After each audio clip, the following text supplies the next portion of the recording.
പാചകവാതക പ്രതിസന്ധിയിൽ പാർലമെന്റ് കവാടത്തിൽ പ്രതിപക്ഷ പ്രതിഷേധമാണ്. മല്ലികാർജുൻ ഖാർഗെയുടെ നേതൃത്വത്തിലാണ് ഇന്ത്യ സഖ്യ എംപിമാർ പ്രതിഷേധിക്കുന്നത്. നോബൽ മാരിക്കാരൻ വിവരങ്ങളുമായി. നോബൽ, ഇപ്പോൾ പാചകവാതക പ്രതിസന്ധിയിൽ രാജ്യത്ത് സാധാരണക്കാർ, ഹോട്ടൽ ഉടമകൾ എല്ലാവരും തന്നെ വലയുകയാണ്.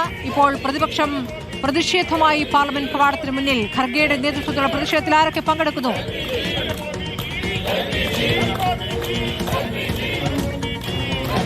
സ്മൃതി, പാചകവാതകവുമായി ബന്ധപ്പെട്ടുള്ള പ്രതിഷേധമാണ് പ്രതിപക്ഷത്തിന്റെ ഭാഗത്ത് ഇപ്പോൾ പാർലമെന്റ് കവാടത്തിൽ നടന്നത്. പ്രധാനമായും മല്ലികാർജുൻ ഖാർഗെ അധ്യക്ഷതയിൽ നേതൃത്വത്തിലാണ് ഈ പ്രതിഷേധം സംഘടിപ്പിച്ചിരിക്കുന്നത്. ഇന്നലെ മുതൽ തന്നെ പ്രതിപക്ഷം ശക്തമായി ആവശ്യപ്പെടുന്നതാണ് നിലവിലത്തെ പാചകവാതക ഇന്ധന പ്രതിസന്ധി പാർലമെന്റ് നടപടി നിർത്തിവെച്ചുകൊണ്ട് ചർച്ച ചെയ്യണം എന്ന്. പ്രധാനമന്ത്രി രാജ്യസഭയിലും ലോക്സഭയിലും ഈ പശ്ചിമേഷ്യൻ സംഘർഷവുമായി ബന്ധപ്പെട്ട പ്രസ്താവന നടത്തിയെങ്കിലും പ്രതിപക്ഷം അതിൽ വഴങ്ങിയിട്ടില്ല. കൃത്യമായ ചർച്ച ഈ വിഷയത്തിൽ വേണം എന്നാണ് പ്രതിപക്ഷ നിലപാട്. പാചകവാതക പ്രതിസന്ധി വലിയ ജനങ്ങളെ ബുദ്ധിമുട്ടിലേക്ക് കൊണ്ടുപോകുന്നുണ്ട് എന്ന് പ്രതിപക്ഷം ആരോപിക്കുന്നു. അതിന്റെ അടിസ്ഥാനത്തിലാണ് എന്താണെങ്കിലും ഇന്നിപ്പോൾ പ്രതിപക്ഷ പാർട്ടികൾ പാർലമെന്റ് കവാടത്തിൽ വലിയ പ്രതിഷേധം സംഘടിപ്പിച്ചിരിക്കുന്നത്. പ്രതിഷേധത്തിന് പിന്നാലെ സഭാ നടപടികളിലേക്ക് എന്താണെങ്കിലും കടക്കുകയും ചെയ്തിട്ടുണ്ട്. രണ്ട് സഭകളിലും നേതാക്കൾ എത്തിയിട്ടുണ്ട്. പക്ഷേ സഭയിൽ ഇതുവരെ പ്രതിഷേധം ഇതുമായി ബന്ധപ്പെട്ട് ആരംഭിച്ചിട്ടില്ല. പാർലമെന്റ് പുറത്ത് വലിയ പ്രതിഷേധമാണ് ഇന്നിപ്പോൾ സംഘടിപ്പിച്ചിരിക്കുന്നത്. പ്രധാനപ്പെട്ട കാര്യം എന്ന് പറയുന്നത് ഇന്ന് വൈകിട്ട് 5 മണിക്കാണ് പശ്ചിമേഷ്യൻ സംഘർഷവുമായി ബന്ധപ്പെട്ടുകൊണ്ട് കേന്ദ്ര സർക്കാർ ഒരു സർവകക്ഷി യോഗം നടക്കുക. ഈ സർവകക്ഷി യോഗത്തിലടക്കം ഈ വിഷയങ്ങൾ ഉന്നയിക്കാനാണ് പ്രതിപക്ഷത്തിന്റെ തീരുമാനം. വിശദമായി തന്നെ നിലവിലത്തെ പാചകവാതക പ്രതിസന്ധി, പശ്ചിമേഷ്യൻ സംഘർഷം എന്നിവ പാർലമെന്റ് ബാക്കി എല്ലാ നടപടികളും നിർത്തിവെച്ചുകൊണ്ട്